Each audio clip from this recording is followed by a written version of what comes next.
제가 이제 이렇게 목사가 되고 나서 누릴 수 있는 특권이 몇 가지가 있는데, 그 중에 하나가 매일 성경을 볼 수 있는다는 것과 봐야 한다는 거. 이거 매일 성경을 볼 수 있다는 거, 봐야 한다는 거. 참 이게 좋으면서도 의무감도 있어서 힘든데 어쨌든 좋은 점 중에 하나다. 그리고 또 하나는 정말로 다양한 계층의 다양한 삶의 이야기를 가진 사람과 깊은 얘기를 할 수 있다는 거예요. 아마 이 두 가지를 할 수 있는 사람은 목사 외에는 없지 않을까 생각합니다. 성경을 매일 보면서 동시에 모든 사람들의 인생을 어릴 때부터 힘들었던 거, 좋았던 거를 온전히 들어야 되는 그 직업은 상담사도 아닐 것이고, 다른 어떤 신학교 교수도 아니고 정말로 목사만이 할 수 있는 특권이지 않나라고 생각이 들어요. 그런데 이렇게 두 가지를 하다 보니까 아주 발견할 수 있는 좋은 통찰이 있는데, 그게 뭐냐면 인생이 무엇인가에 대해서 알 수 있다는 거예요. 성경은 하나님의 그 창조부터 종말이라는 큰 그림을 보여주죠. 그리고 각각 사람의 인생은요, 그 하나님의 계획이 우리 실제 삶에서 어떻게 진행되는지를 보여줘요. 그러면서 그 두 개를 계속 접하다 보니까 모든 전문직이 그러하듯이 저 또한 그 각 영역에 대한 통찰을 얻게 되었는데, 그 대표적인 통찰이 모든 인생 중에 부러워할 만한 인생이 없다라는 거예요. 우리가 겉보기에 아무리 많이 갖고 아무리 많은 걸 누리고 아무리 예쁘고 잘생겨도 사실 따지고 보면 부러워할 인생이 없다라는 게 제가 목사로서 깨닫게 된 사실이에요. 그리고 이 사실을 바로 오늘 본문이 보여줍니다.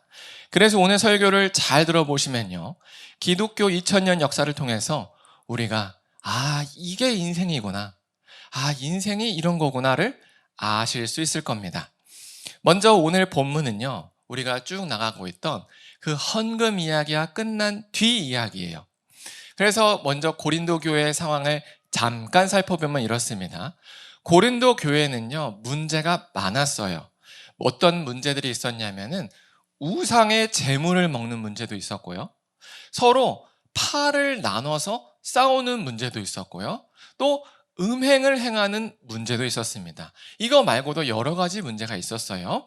그래서 바울이 이 문제를 해결하기 위해서 눈물의 편지라는 걸 적었습니다. 그리고 그 눈물의 편지를 디도라는 자기의 제자 손에 들려서 고린도 교회에 보냈어요. 감사하게도 고린도 교회가 그 눈물의 편지를 받고 회개했습니다. 그래서 그 우상의 재물을 가지고 문제를 일으켰던 사람을 내쫓고, 분파를 만들어서 서로가 주인이다 싸우는 사람 내쫓고, 또 음행을 저질렀던 사람도 내쫓으면서 교회가 하나님의 말씀으로 거듭나기 위해 철저히 회개했어요. 너무 깊은 소식이죠. 그리고 이 소식을 바울에게 디도가 전해준 겁니다. 그런데 기쁜 소식만 전해준 게 아니었어요. 또 하나의 문제가 새롭게 발생됐던 거죠. 그게 뭐냐면, 디도가 고린도 교회에서 눈물의 편지를 통해서 그들의 문제를 하나씩 해결할 때쯤 고린도 교회 밖에서 웬 자칭 사도가 들어온 거예요. 그들은 화려한 옷을 입었습니다. 화려한 말솜씨를 가졌어요. 신분이 남달랐다는 거예요. 그러다 보니까 그 교회에 있던 사람들이 모두 그 사람을 자연스럽게 주목하게 됐던 거죠. 그래서 이 디도가 그들을 유심히 지켜보니까 그들이 이렇게 행동하는 거예요. 고린도 사람들이요, 바울은 거짓 사도입니다, 제가 진짜입니다, 이렇게 얘기를 하는 거예요. 그러면서 이 고린도 교인들의 그 가려운 부분을 슥슥슥 긁어줘요. 어떤 식으로 긁어주냐? 여러분, 자기를 위해 사셔야 됩니다. 여러분이 여러분의 삶의 주인이 되어야 돼요. 하나님께서 능력 주셨으니까 그 능력으로 세상에서 성공하세요. 이런 식의 메시지를 주는 거예요. 그러면서 저를 보세요. 전 이렇게 성공했습니다. 하나님께 능력받아 성공했습니다. 그러니까 여러분께 당당히 사례비도 청구할 수 있는 거예요. 하지만 바울을 보세요. 거렁뱅입니다. 실패자예요. 실력이 없고 겁쟁이기 때문에 감히 사례비도 달라고 못하는 겁니다. 누가 진짜입니까? 이러고 있던 거예요. 그 디도가 이걸 보면서 야, 이거 큰일 났다. 그래서 불이 나게 바울에게 가서 이 얘기를 적은 거예요. 그래서 바울이 고린도 후서 10장부터 13장까지 무려 3장이나 할애해서 누가 진짜 사도인지를 밝히는 이야기를 시작해요. 왜냐하면 이 거짓 사도라고 표현했지만 우리식으로 따지면 이단입니다. 교회에 이단이 들어온 거예요. 그래서 교회에서 가장 해결하기 어려운 게 바로 이단의 문제인데, 바로 그 이단의 문제와 싸우는 게 바로 고린도 후서 10장, 우리가 이제 나가는 것, 그리고 13장까지의 아주 치열한 논쟁이 이제 시작된다는 거예요. 그래서 바울이 이 이단에게 끌려가는 고린도 교인들을 구하기 위해서 바로 오늘 1절을 이야기한 거죠. 뭐라고 얘기했냐면 이렇게 얘기해요. 너희를 대면하면 유순하고 떠나 있으면 너희에 대해 담대한 나 바울은 이라고 얘기해요. 여기서 대면하면 유순하다는 것은 이 사실은 이 거짓 사도들이 바울을 비판했던 내용이에요. 뭐라고 비판했냐면, 여러분 바울 보셨죠? 바울은 사람 앞에 있으면 말을 못해요. 왜요? 겁쟁이라 그래요. 근데 떠나 있으면 편지에다가 무섭게 쓰죠? 그냥 겁쟁이라 그냥 편지에 대고 떠드는 거예요. 우리 식으로 따지면 뭐예요? 키보드 워리어다 이거예요. 바울은 키보드 워리어다. 실제로 만나면 아무 말도 못해요. 저 보세요. 저 이렇게 당당하게 얘기합니다. 이 얘기하는 거예요. 근데 바울도 이걸 디도를 통해 들었겠죠? 그래서 얘기하는 거예요. 맞아. 나 너희들이 얘기한 것처럼 너희들 만났을 때 유순했어. 그리고 편지로는 담대하게 무엇이 죄고 무엇이 예수께서 기뻐하시는 건지 썼어. 그게 나 바울이야. 이렇게 얘기한 거예요. 그러면서 이렇게 얘기하죠. 이제 내가 너희에게 말해. 그리스도의 온유와 관용으로 너희에게 권해. 이게 뭐냐면 내가 좋은 말로 할 때 들어라 이거예요. 그리스도의 온유와 관용. 내가 좋은 말 하고 있다. 지금 들어야 돼. 그럼 뭐라고 하느냐? 바로 이거예요. 우리를 육신에 따라 행하는 자로 여기는 자들. 여기서 육신을 따라 행하는 자로 여기는 자들이 이제 핵심이에요. 이 자들이 바로 바울의 대척점에 있는 그 대적자들, 거짓 사도 이단입니다. 이들이 바울에 대해서 뭐라고 얘기하냐면 바울을 육신에 따라 보면 겉보기에 형편없어 라고 얘기한다는 거예요.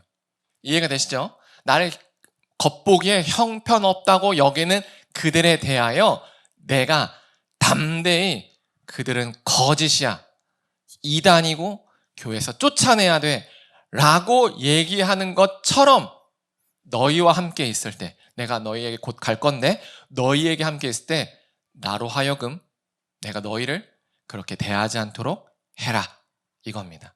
그래서 1, 2절을 합쳐보면 이거예요. 내가 좋은 말로 할 때 회개해. 안 그러면 그들을 교회에서 내쫓을 때 너희도 같이 내쫓을 거야. 이 얘기입니다. 그런데 사실 이렇게 들으면 우리가 무슨 생각하냐면 바울이 무슨 힘이 있을까? 뭐 바울이 벌을 한다고 뭐 바울이 무슨 거인이어서 그냥 한 대 때리면 막 사람들이 막 무서워서 떠는 그런 게 아니잖아요. 도대체 어떻게 벌을 한다는 걸까? 어떻게 심판을 한다는 거지? 라고 생각할 수 있는데요. 사실 이 바울의 정말 무서움은 어디서 드러나냐면 바울에게 허락된 그리스도의 권능에서 보여집니다. 바울에게 허락된 그리스도의 권능. 이게 사도행전을 보면 잘 나타나 있어요.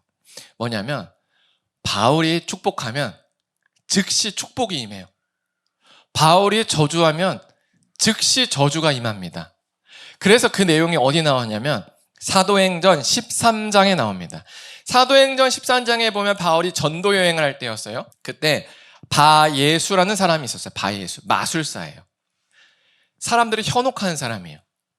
근데 그 당시에 총독이 있었는데 그 동네에 바울이 예수 그리스도의 얘기를 막 전하는데 그 바예수라는 사람이 총독이시여 바울의 말을 듣지 마세요. 저거 다 가짜입니다. 이렇게 얘기했어요. 그래서 바울이 그 바예수를 주목하면서 이렇게 얘기했습니다. 모든 거짓과 악행이 가득한 자요, 마귀의 자식이요, 모든 의의 원수여, 주의 바른 길을 굽게 하기를 그치지 아니하겠냐. 보라, 이제 주의 손이 너의 위에 있으니 네가 맹인이 되어 얼마 동안 보지 못하리라. 이렇게 얘기했어요. 그랬더니 즉시, 이거예요. 즉시 안개와 어둠이 그를 덮어 인도할 사람을 두루 구하는지라. 이게 바로 바울에게 나타났던 그리스도의 권능이에요.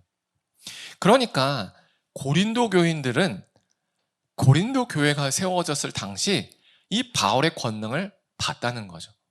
아픈 자에게 손을 대고 기도하면 나았고요, 악한 자에게 바울이 저주하면 그는 눈이 어두워지는 이런 저주가 임했다는 걸 봤어요. 그러니까 교회가 불같이 일어난 거죠.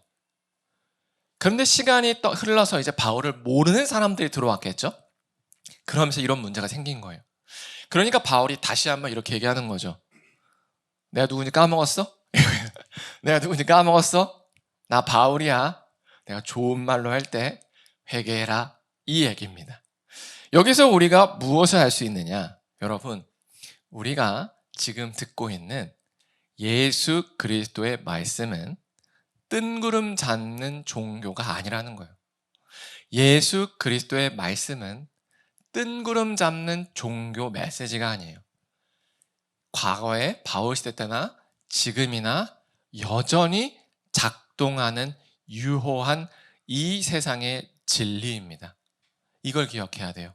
그래서 우리가 오늘 말씀처럼 하나님의 말씀을 접할 때, 성경에서 읽을 때 가볍게 여기서는 안 됩니다.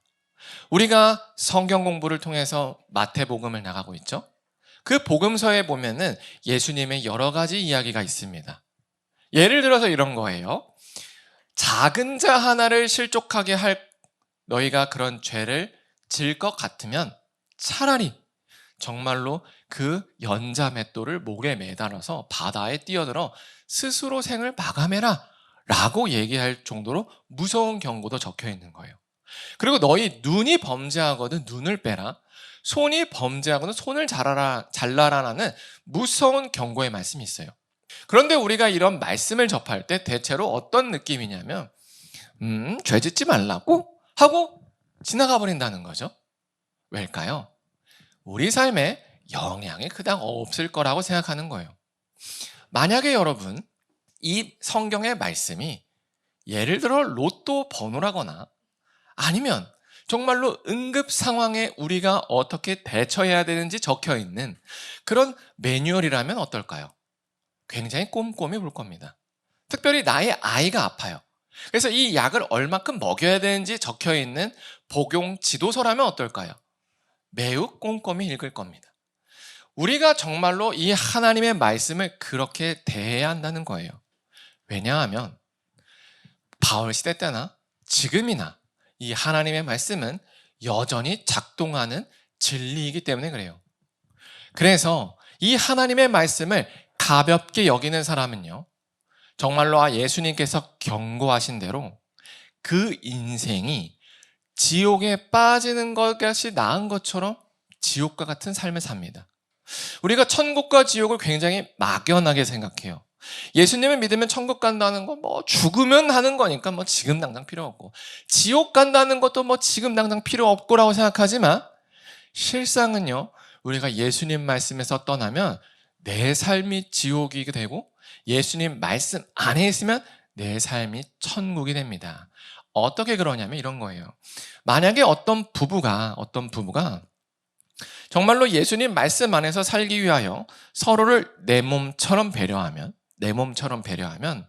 부부는 싸울 일이 없어요. 맞죠?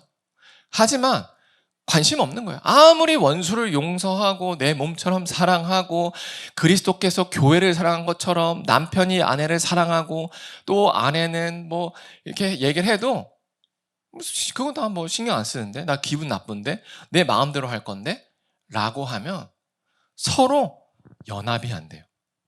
같이 있어도 외로워요. 그래서 어떻게 돼요? 요즘 불륜과 이혼이 많다라는 이유인 거죠. 그래서 현대사회에 있는 많은 현대인들이 이런 말을 하죠. 정신병이 없는 현대인이 없다. 왜일까요? 예수 그리스도의 말씀에 떠나 있기 때문에 그래요. 그러니까 자기가 마음이 불안해요. 그리고 마음에 만족이 없어요. 그러니까 이것을 너무 힘드니까 잊고 싶은 거예요. 그래서 어떤 사람은 게임을 하고요. 어떤 사람은 술을 마시고, 어떤 사람은 담배를 하고, 어떤 사람은 영화에 빠지고, 웹소설, 웹툰, 또는 포르노, 사람을 만나거나 다양한 중독에 자기의 불안한 마음, 그리고 만족되지 않은 공허한 마음을 채우기 위해서 끊임없이 소비하면서 살아요. 근데 내면의 불안은 해결이 되나요? 안 돼요. 그렇기 때문에 어떻게 돼요? 현대인에게 정신병이 없는 사람이 없다라고 얘기하는 거예요. 그래서 이 불안이 정말로 예민하게 느껴지는 사람은 병원에 가요. 정신과 갑니다. 그래서 약으로 다스리려고 해요. 근데 궁극적인 치료가 되냐는 거죠. 안 된다는 거예요. 약은 누르는 거예요. 증상을 누르는 거지 그 내면의 인간이 가질 수밖에 없는 불안을 해결해 줄 수가 없는 겁니다. 왜냐하면 인간은 애초에 죽을 사람이기 때문에 그래요. 태어나면 다 죽어요. 내가 죽을 걸 아는데 불안하지 않은 사람이 어디 있겠냐는 거예요. 그러니까 이 세상에 태어난 모든 사람들은요, 예수 그리스도 안에 없으면, 하나님께서 나의 삶을 구원해 주신다는 확신이 없으면 불안하고 만족이 없고 공허할 수밖에 없는 겁니다. 이걸 우리가 꼭 기억해야 돼요. 근데 당장 내가 지금 괜찮은데? 라고 해서 괜찮은 게 아니라는 거예요. 잊고 있다는 거예요. 내가 쾌락적인 거, 당장 나의 관심을 끌 만한 것으로 내 삶을 헛된 것으로 계속 채우면서 그 불안하고 공허한 마음을 채우는 거지 정말로 내 마음이 회복된 게 아니라는 걸 꼭 기억하셨으면 좋겠습니다. 이처럼 하나님의 말씀은 지금도 역사하여 일하고 있는 말씀이라는 걸 꼭 기억하셨으면 좋겠습니다. 그래서 바울은 이런 그리스도의 권능을 가진 사도로서 고린도 교인들에게 이렇게 말을 이어갔어요. 우리가 육신으로 행하나 육신에 따라 싸우지 아니한다. 여기서 육신으로 행한다라는 말은 이거예요. 맞아. 나 육신이 있어. 그래서 겉보기에 뭐가 좋고 나쁜지 알아. 이거예요. 나도 육신이 있어. 이거예요. 그러나 나는 내 겉보기로 내가 사도인 것을 증명하지 않아. 이 얘기입니다. 저 거짓 사도를 염두에 두고 쓴 표현이에요. 쟤들은 자기의 외모, 화려함 이런 걸 가지고 자기가 사도라고 주장하지, 하지만 난 그렇지 않아. 그리고 이렇게 얘기하죠. 우리의 싸우는 무기는 육신에 속한 것이 아니오, 겉보기의 것이 아니고 오직 어떤 견고한 진도 무너뜨리는 하나님의 능력이라고 얘기해요. 바울이 싸우는 무기는 하나님의 능력이래요. 그리고 그 능력은 뭐냐면 바로 모든 인원을 무너뜨리고 하나님 아는 것을 대적하여 높아지는 것을 다 무너뜨리는 것이라고 합니다. 이것을 우리가 쉽게 표현하면 이겁니다. 거짓 사도들은 비유로 하자면 그들이 겉보기가 골리앗과 같다는 거예요. 이해가 되시죠? 굉장히 커요. 굉장히 화려하고 굉장히 세 보입니다. 하지만 바울은요, 마치 다윗과 같아요. 이해가 되시죠? 겉보기에 보면 그렇다는 거예요. 근데 바울은 하나님의 능력으로 싸운대요. 근데 이 능력은 그냥 총이에요, 총. 그래서 골리앗이 창 들고 있어도 총 딱 들고 있으면 누가 이기죠? 총 든 사람이 이깁니다. 키가 총합하는 무력해지죠. 바로 이 얘기를 하는 거예요. 너희들은 겉보기로 싸우지, 나는 하나님의 능력으로 싸워. 그 하나님의 능력은 너희들이 자랑하는 그 어떤 것도 다 무너뜨릴 수 있는 거야 라고 얘기하는 겁니다. 그렇다면 바울이 얘기하는 하나님의 능력이 뭔가? 제가 앞서 말한 그리스도의 권능뿐만 아니라 하나님께서 구약과 신약 성경을 통해서 우리에게 말씀해 주신 진리 전체예요. 그리고 그 진리 전체를 요약하는 단 하나의 사건이 있습니다. 그게 바로 예수 그리스도의 십자가 복음이에요. 그게 왜 그 하나 구약과 신약을 하나로 응축시켜 표현해주는 메시지냐면 그 예수 그리스도의 사건이 바로 사랑이 무엇인지를 보여주는 것이기 때문에 그래요. 예수 그리스도의 십자가 사건이 바로 사랑을 보여줍니다. 하나님과 우리 사이의 관계가 완전히 끝났어요. 그래가지고 하나님께서 우리를 포기할 수가 없던 겁니다.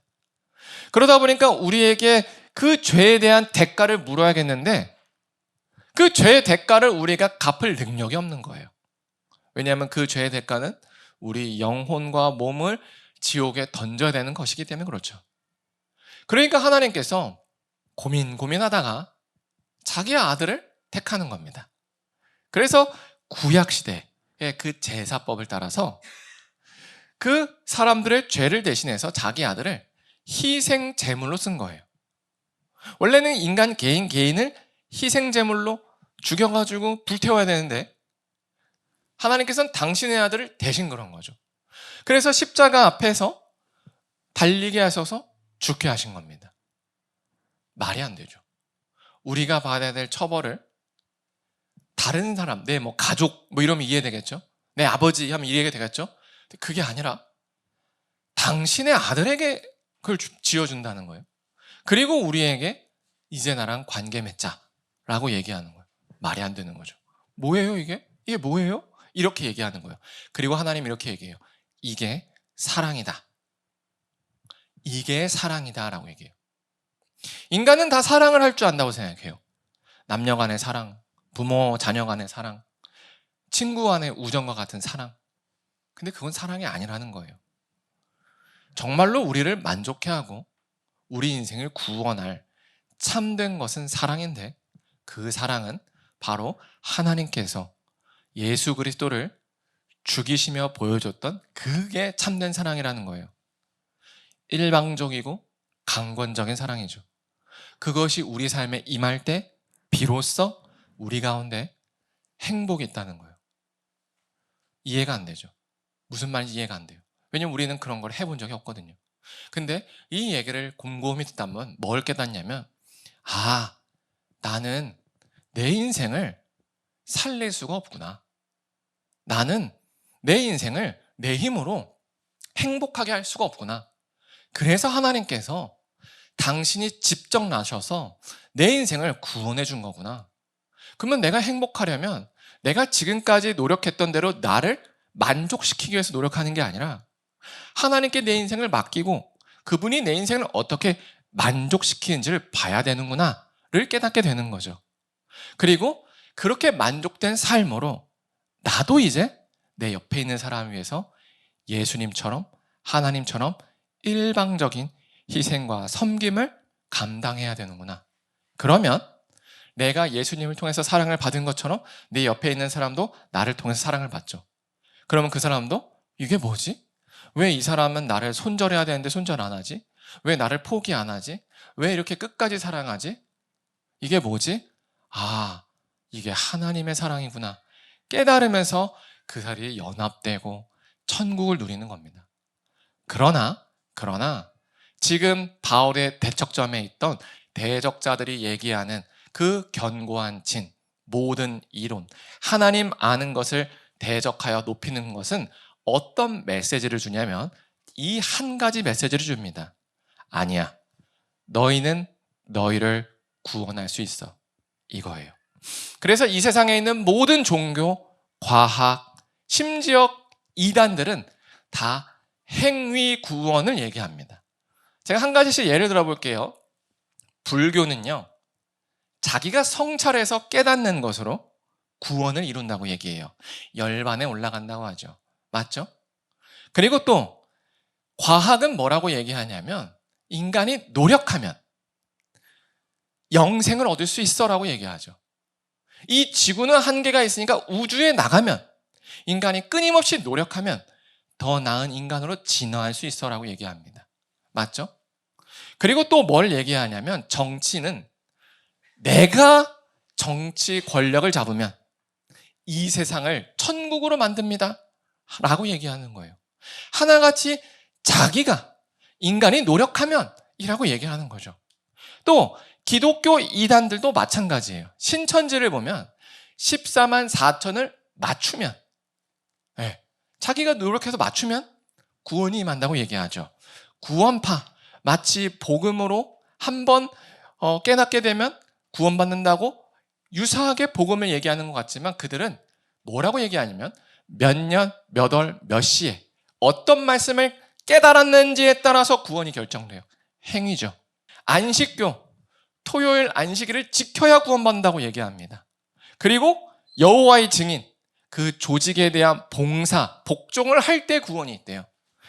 그리고 몰몬교, 인간의 노력이 있는 뒤에야 예수님의 은혜가 임한다고 해요. 그리고 2000년 전에 초대교회 때 있었던 펠라기우스파라는 그 이단도 뭐라고 얘기하냐면 인간이 선행을 해야 구원받는다고 얘기합니다. 그리고 오늘 본문에 나온 바울과 대척점에 있던 고린도 교인에 들어왔던 그 이단들도 뭐라고 얘기해요? 아니야. 화려해야 돼. 성공해야 돼. 너희 노력해야 돼. 하나님을 이용해서라도 멋져져야 돼. 그게 구원받는 거야 라고 얘기한다는 거예요. 이것처럼 모든 거짓 진리들은 무엇을 얘기하냐면 너는 할 수 있다요. 인간은 인간을 구원할 수 있다고 얘기합니다. 수단과 방법의 차이만 있다라고 얘기해요. 그러나 오직 예수 그리스도의 복음만 이렇게 얘기해요. 아니, 너희에겐 구원할 능력이 없어. 그러니까 내가 너희를 구원해. 그러니 나를 믿어. 내가 너를 구원하마. 이게 복음의 메시지입니다. 하나님은 우리에게 우리 스스로 우리를 구원하라고 요청하지 않아요. 그렇기 때문에 우리가 실제로 어떤 것이 진리인지를 알려면 내 삶을 보면 돼요. 우리가 지금까지 어떻게 살아왔는지를 보면은 무엇이 진리인지 깨닫습니다. 우리가 우리의 인생의 주인 되어서 우리의 인생의 문제를 내 힘으로 해결하려고 할 때 우리가 얼마나 힘들었는지를 돌아보면 됩니다. 우리 뜻대로 우리 인생에 안 가죠. 고민합니다. 노력해요. 그럼 해결이 안 돼요. 그러니까 내 인생에, 내 어깨에 짐이 한가득인 거예요. 한가득.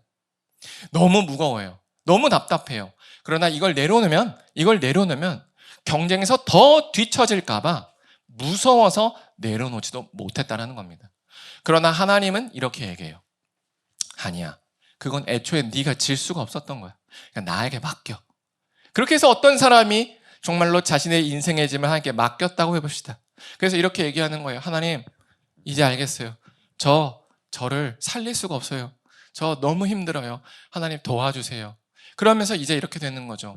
매일의 순간이 왔을 때, 나를 만족시키기 위해서 내가 뭘 해야 되지? 내가 기쁘기 위해서 내가 뭘 해야 되지? 를 고민하지 않는 거예요. 왜냐하면 이것은 내가 나를 기쁘게 하는 자력 구원이거든요. 그래서 이 고민을 내려놓는 거예요. 내가 나를 기쁘게 하는 걸 내려놓자.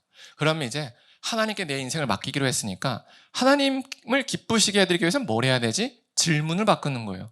그래서 이렇게 질문합니다. 하나님, 제가 뭘 해야 하나님이 기쁘세요? 이렇게 질문을 바꾼 거예요. 그랬더니 뭔가 깨닫게 해주세요. 뭔가 내가 할 수 있는, 하루에 할 수 있는 걸 해요. 가족을 위해서 화장실 청소를 하라거나, 회사에 갔을 때 직장 동료에게 따뜻한 말을 한번 건넨다라거나, 커피를 하나 사준다라거나, 뭐 이런 아주 사소한 것들이 떠올리게 하시는 거죠. 그렇게 해서 하루하루 그냥 어떤 계획 없이 매일매일 하나님께 여쭤보고 내가 할 수 있는 것을 순종하면서 나갔어요. 근데 시간이 흘러보니까 뭘 깨달았냐면 내가 해결하려고 했던 그 문제가 해결되어 있다는 겁니다. 이게 바로 하나님께서 우리 삶을 해결해 주실 방법이에요. 인간은 자기의 계획, 자기의 생각, 자기의 스케줄을 따라서 자기를 구원하려고 자기의 기쁨을 따라 행동하죠. 문제가 해결 안 돼요. 그러나 반대로 이제 포기하고, 그래, 하나님을 기쁘시게 해드리자. 그래, 내가 뭔가 어떤 사람과의 관계를 해결하려고 노력하지 않고 어떤 문제를 내 힘으로 해결하는 게 아니라 그냥 내가 오늘 할 수 있는 것 중에 하나님께서 기뻐하실 만한 게 뭐지를 생각하고 그거 하나만 하자 라고 하루하루를 살다 보면 시간이 흘렀을 때 뒤를 돌아보면 정작 내가 해결하고 싶었던 문제가 해결되어 있다는 거예요. 그래서 진리인 줄 아는 겁니다. 그러나 반대로 우리가 우리를 기쁘게 하면 할수록 소망이 없죠. 그래서 세상의 메시지는 이거예요. 어릴 때부터 죽을 때까지 인간은 3층 높이인 10m를 제자리 뛰게 할 수 있어 라고 얘기하는 게 세상의 메시지예요. 어떤 인간도 제자리 뛰기로 10m를 뛸 수가 없어요. 근데 그 메시지를 어릴 때부터 들으면 뛰어야 될 것처럼 생각해요. 내가 못 뛰는 루저라고 생각합니다. 그러면 어떤 사람은 3m는 뛸 겁니다. 그러면 사람들이 박수를 치죠. 그러면 그때 당시는 그 사람 대단한 것처럼 보이지만 자기는 10m를 뛰어야 된다고 생각하면서 자랐기 때문에 3m를 뛰어도 패배감을 느끼는 거예요. 그래서 스스로 자기의 삶을 구원하라는 세상의 메시지와 철학과 종교와 과학 모든 것은요, 우리를 피폐하게 할 뿐이라는 거예요. 10m를 뛰라는 게 아니라 애초에 뛸 수 없어를 인정하는 게 예수 그리스도의 말씀 앞에 우리가 복종하는 겁니다. 그래서 바울은 6절에서 이렇게 얘기하죠. 너희의 복종이 온전하게 될 때 너희의 복종이 나는 할 수 없구나. 나는 저 거짓 사도들이 얘기하는 것처럼 나를 구원할 수 없구나. 나는 예수님이 필요하구나. 내가 예수님께 맡겨야 되는구나를 인정하게 될 때 내가 이제 너희에게 가서 너를 미혹하는 저 거짓 사도 이단을 벌하려고 준비하고 있어 라고 바울이 얘기하는 겁니다. 그래서 우리가 오늘 이 말씀을 통해서 무엇을 알아야 되냐면 지금 여러분이 들은 우리는 우리를 구원할 수 없고 하나님이 필요하고 예수 그리스도의 복음이 필요하다는 그 메시지를 정말 마음 깊이 심어야 됩니다. 왜냐하면 이 메시지는 바울 시대 때나 지금이나 여전히 작동하고 있는 메시지이기 때문에 그래요. 그래서 이 메시지를 붙들지 않고 가볍게 여기면 결국 내가 아무리 신앙생활을 해도요, 내 삶에 만족이 없어요. 계속 다람쥐 쳇바퀴 같은 거예요. 여전히 힘들고요, 여전히 불만족스럽고, 여전히 불안하고, 여전히 신앙생활을 하는데 난 왜 이러지? 이 의문에서 풀리지가 않는다는 거예요. 왜요? 진리이기 때문에 그래요. 우리는 우리를 구원할 수 없다는 게 진리입니다.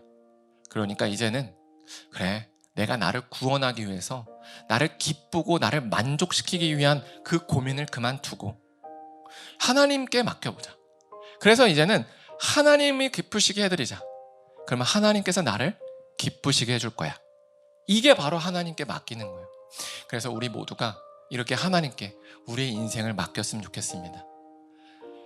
그래서 제가 설교 서두에 말씀드린 것처럼 모든 인생은 부러워할 게 없다는 거예요. 아무리 많이 가져도, 아무리 예쁘고 잘생기고, 아무리 큰 권력을 가져도 그걸로 자기 삶을 구원할 수 없기 때문에 그렇습니다. 그래서 우리가 이 사실을 마음속에 깊이 새기고, 그래서 오늘 함께 기도했으면 좋겠어요. 뭐라고 기도하냐면 오직 우리의 삶의 조종대를 하나님께 맡겨서 하나님께서 우리 삶을 어떻게 책임지시는지를 체험하게 해달라고 우리가 간절히 기도했으면 좋겠습니다.